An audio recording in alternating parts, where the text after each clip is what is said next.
Are search engines and Amazon going to die? Well, that's kind of what Bill Gates is saying. So that's one of the things that we're going to be talking about today on Everyday AI, your daily live stream, newsletter, podcast, just information source to help you understand and actually use AI. Very excited for our guest today on the show. So Jannis Paulk is the founder of Clarity Based Marketing. Jannis, thank you for joining us. Thank you so much for having me. I'm excited to talk with you. This is one of my favorite subjects. Oh, I love it. And Fred, Fred behind you. Thank you, Fred, And for Fred, joining us. yes, Yes. yes, So he's judgy, but he's peaceful. all right. So if you're listening in the podcast, later, Jannis has a picture of a alpaca before, and he is judging me. He's looking directly at me, but it's great. It's great eye contact. So I'm here for it, Fred. Cool. Let's get into the show. Let's get into some of the AI news. And just as a reminder, this is a live stream. So if you're joining us on whatever social network you might be watching, probably LinkedIn, please feel free to drop us a comment. If you have a question for Jannis or anything that we're talking about, go ahead and put that out there. So let's talk a little bit about what Bill Gates said. Our search engines dead. So he actually, in an article today, said that AI could become so powerful that people would never need to use a search engine again. Jannis, what's your take on this? I agree. I agree 100%. I've been saying that. I started saying that the first of the year. And, you cannot deny, you just can't deny it. You can ask a question. What do we do when we go to a search engine? We ask a question. Mm-hmm. And I hardly use search engines myself anymore. Oh, I love Already. that. I love that. Already. We're in Yes. the same boat then. I've been trying to wean myself off normal search. So you as well. Yes. Yes. Yes. I mean, I have so many different ways to use AI that let's face it, everybody has an AI tool now. Everybody is powering with AI. It's absolutely it's going to hurt them. It's going to change the internet as we know it. Yeah. It's already doing it. That's a good point. Yeah, I guess, as more and more companies offer AI, it does kind of make it easier to avoid traditional search if you're trying to do so. Yeah. Another crazy thing happened yesterday in the world of AI. So this was in our newsletter, but it didn't happen until yesterday afternoon. So it was in our afternoon newsletter. So now we have to talk about it. But so there was a fake image that circulated online, caused a little bit of a stir, showing an explosion at the Pentagon, caused so much of a stir on social media and news sites that didn't fully vet this photo and kind of ran with it. So even the markets in the U.S. took a pretty deep dive for about an hour.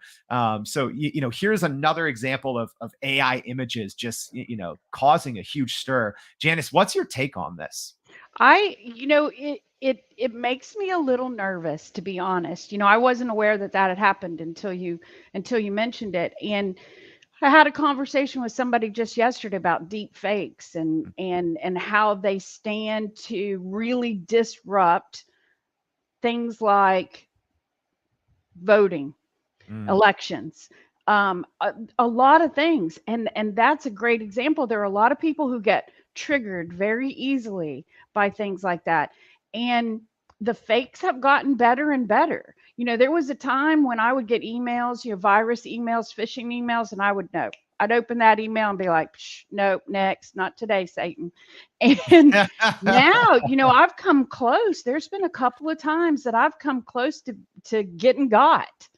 Yeah. And so even people who feel comfortable in their ability to decipher between what's real and what's been faked, I don't think the lines are blurring, and it's going to be more and more difficult. So what happens when chaos breaks out over something that's AI generated? What happens? Yeah. Yeah, I think we got a very small taste of it yesterday, but you do bring up a good point, especially in the political atmosphere. And to mention, this was actually, at least initial reporting is saying that this was maybe not perpetuated, maybe perpetuated, but it was spread by a lot of Russian state media, Russian state social media. So even internationally, I do think AI poses a huge risk, politically, but also domestically as well. There's already been, large political parties that have used at least AI generated images in their, in their messaging. So it's going to be tricky, Janice, like you said, like to quote unquote fall for these things when the quality becomes, it matches real life, right? Yes. And, I've thought about it a lot. And really, the only thing, there are a lot of people who are saying, stop AI, stop AI. You can't stop it. The train is out of the station, it cannot be Yeah. stopped. So, what is the solution? And really, the solution is there can only be one solution, and that is education. Yeah. Yeah. That's That's that's it, right? Yeah, and that's one of the small things we're trying to tackle here on the Everyday AI Show is just letting the everyday person know these things exist because a Yeah. lot of times if you aren't following it as closely as you and I, Janice, you might not know that there's these deep fake image generators, deep fake Yeah. everything now with AI. So speaking of image generating, Adobe is just announced this morning that they're officially getting ready to add their AI image generator Firefly into Photoshop. So if you are a Photoshop user, you're going to have some added functionality soon. So on the show we've talked a little bit about software such as Dolly or Midjourney that essentially lets you enter a text prompt and get a beautiful image. Doesn't take a lot to get something beautiful. So now this is coming to Adobe and their creative suites. So Janice, how do you think this is going to shake the industry, or will it maybe not? Oh, I believe it absolutely. It's already shaking the industry. All of AI is shaking every industry, and what you're talking about right now directly hits the graphic design industry. And it reminds me so much. I ran a photography company in the early 2000s, and when we opened that business, it was an action photography company, and obviously we were using digital cameras. But what I didn't realize when we started the business was that digital photography had just hit the industry. Mm, And so the film photographers were losing their minds, absolutely wow. losing their minds. And a large percentage of them abandoned the industry altogether because they didn't feel comfortable adapting, or they had an ethical conflict with adapting.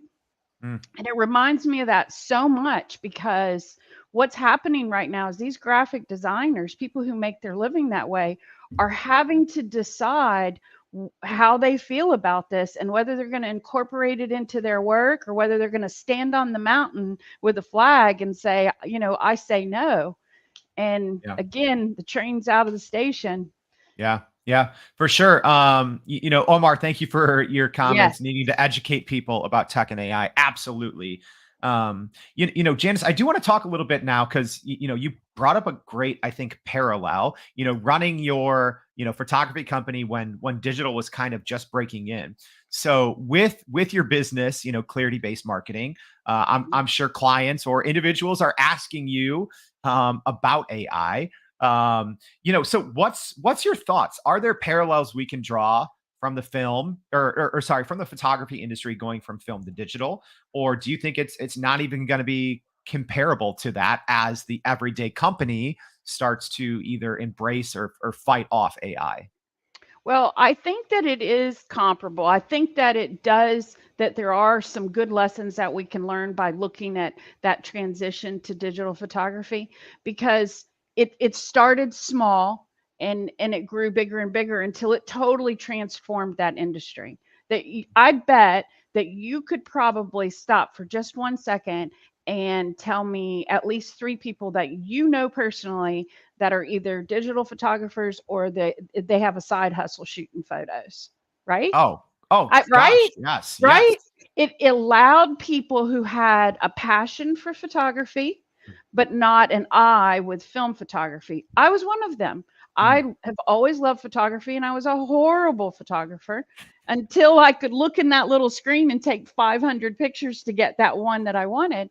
And so I see AI as very similar because it allows people who have a passion for something to cut a huge learning curve and jump right in at least an intermediate level in that particular arena, whether it's copywriting or whether it's imagery or creating business plans. I mean, I could go on and on and on and on with the things that AI can help you do better. Mm-hmm.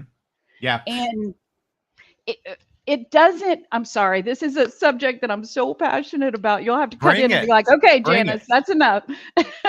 We need it. We need the passion. It really is incredible. It's so exciting to me because yes, there are some downfalls. There are some things that you have to be aware of and you have to plan for.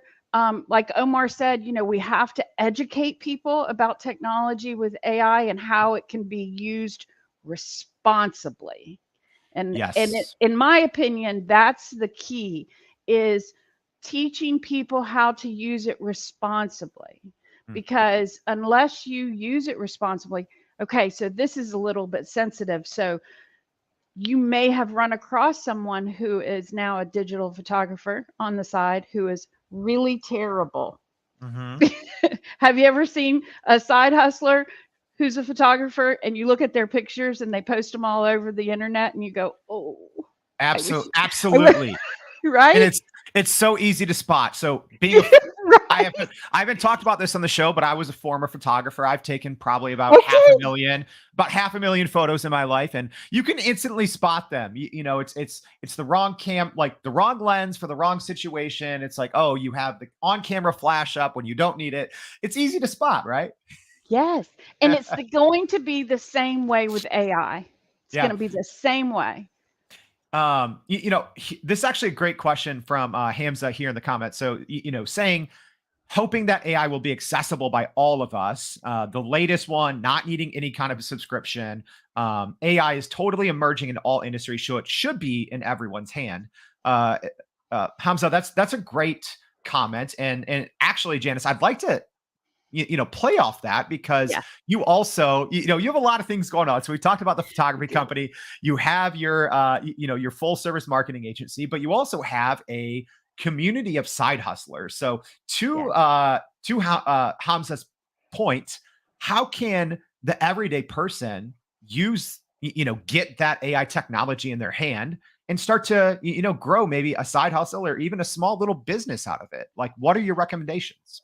Well, that's actually that's exactly why we created the Hustle Hive Cooperative. So it's in its infancy. We have a handful of people who are collaborating right now to build it. And it is designed to support people who want to create a side hustle or have a side hustle and provide them with tools that they can use, training and actual resources. There are some AI systems, we all know, Chat GPT, you can use that without a subscription. It's slower, but you can. And there are so many. Have you seen the new plugins in Chat GPT, the Plus? I was up until about midnight last night making a list of them. Yeah. It's insane. It's overwhelming. So for me, in my opinion, the challenge is not going to be access as much as it's going to be overwhelm. Just like anything else that's digital, there's so much noise and there's so much chaos and trying to figure out which tools are the best. I can't tell you how many tools I have used already that I've abandoned. Yeah. That's a good point. And because it's also so easy to make them from the developer side that there's hundreds or thousands of new ones a day, right? Every day. It's like sometimes it's just you try it and you're like, no good, on to the next.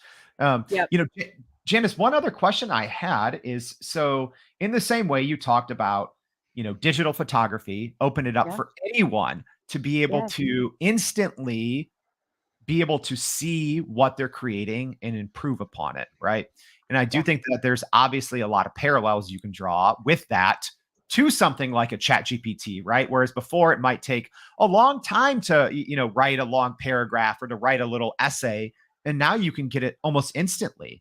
So with that, what maybe advice might you have? If someone's listening to this on the podcast or maybe watching right now and is a little too shy to leave a comment, how can someone, if they have that passion, what are some actionable steps that you might have for someone to take that passion and say, all right, let's turn this passion into a side hustle with blank AI? Well, I'll be honest. To me, the most efficient path to that is actually to find a good mentor.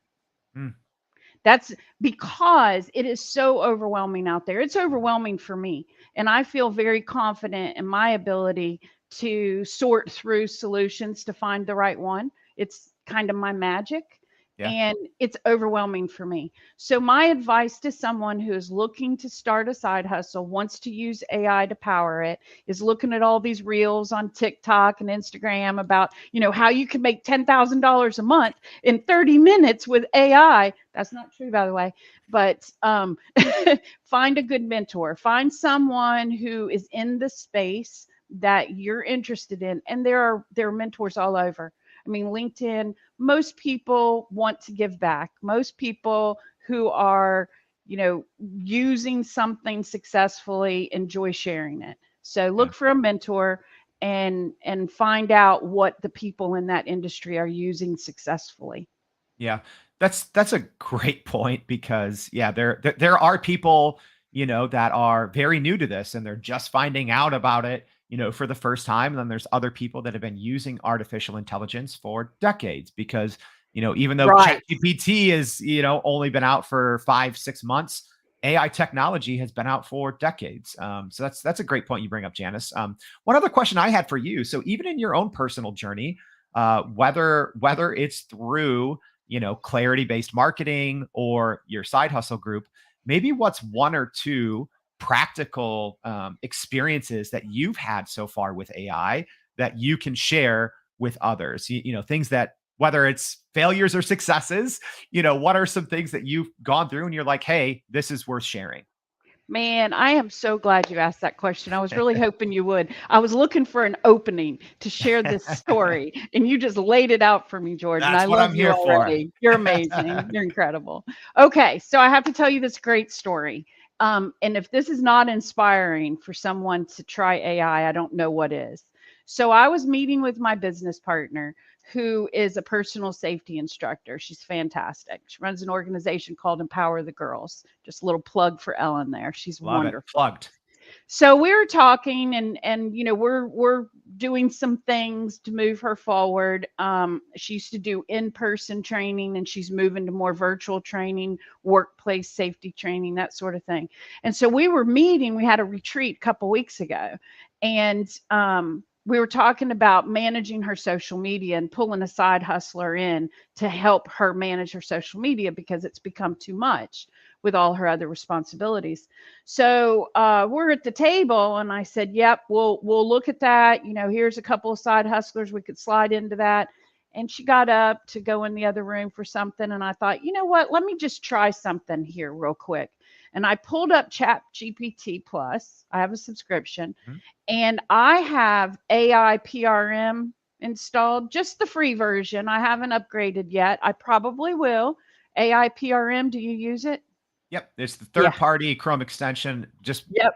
the capabilities and before the plugins, that extension was whew. Oh my gosh. Like, yeah. So yesterday I sat down and I was like, do I want to just stay with AI PRM or do I want to, and I might just stay with AI PRM, but that's another discussion.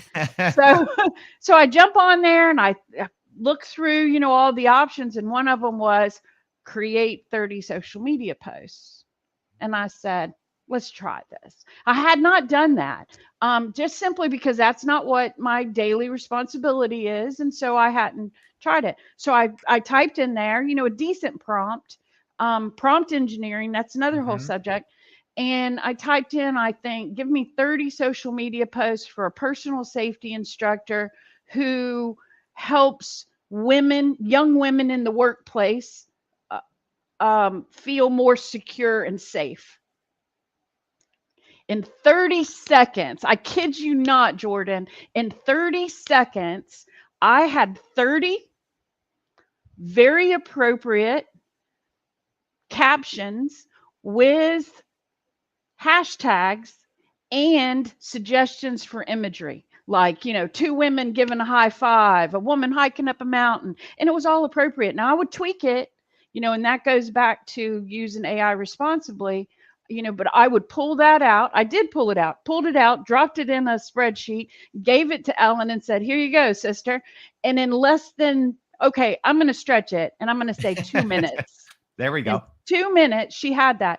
And then I could show her how to go find the images that you want to connect to it, put it in a spreadsheet, and then upload it to a social media management platform so it plugs it right in to the calendar to schedule your social media.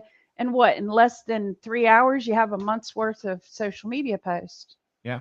Yeah. Such a good come example. On. Come on. That was when I really sat up and said, okay, I can show people how to do this and how to make a living responsibly using AI as a tool. Yeah, it's definitely a new frontier.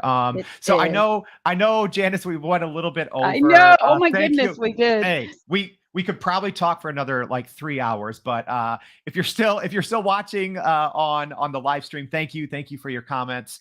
Jannis, thank you for joining us. Yes, thank so much. you. Fred, I enjoyed it. Fred, thank you as well. Fred's, he'll be okay. He'll come around. All right. So just as a reminder, if you're still watching or listening, please go to youreverydayai.com. We're going to be sharing a lot of the things that Jannis talked about, some more information, that AI PRM extension for ChatGPT, and also the fact that we are giving away a year-long subscription to ChatGPT Plus. So please go to youreverydayai.com. Check all of that out, and we hope to see you tomorrow and every day on the Everyday AI Show. Thank you. Thanks.